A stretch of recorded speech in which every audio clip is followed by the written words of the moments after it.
ಸ್ಕೀಮ್ಗಳಿಗೆ ಒಟ್ಟು ಖರ್ಚು ಮಾಡ್ತಕ್ಕಂಥದ್ದು 46,859 ಕೋಟಿ.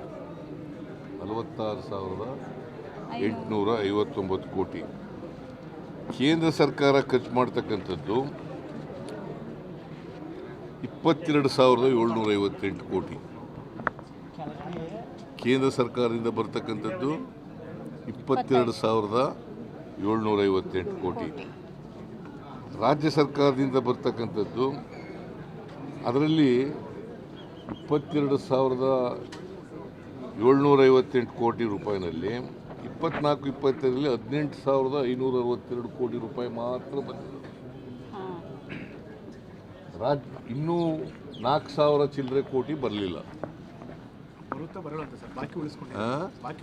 ಕೊಡ್ಲಿಲ್ಲಯ್ಯ, 4,000 ಚಿಲ್ಲರೆ ಕೋಟಿ ಬರಲಿಲ್ಲ.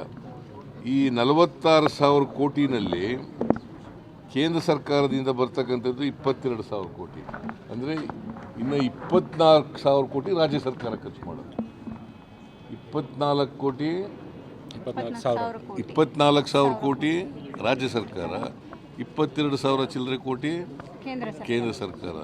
ಅಂದರೆ ಸೆಂಟ್ರಲಿ ಸ್ಪಾನ್ಸರ್ಡ್ ಸ್ಕೀಮ್ಗಳಲ್ಲಿ ರಾಜ್ಯ ಸರ್ಕಾರನೇ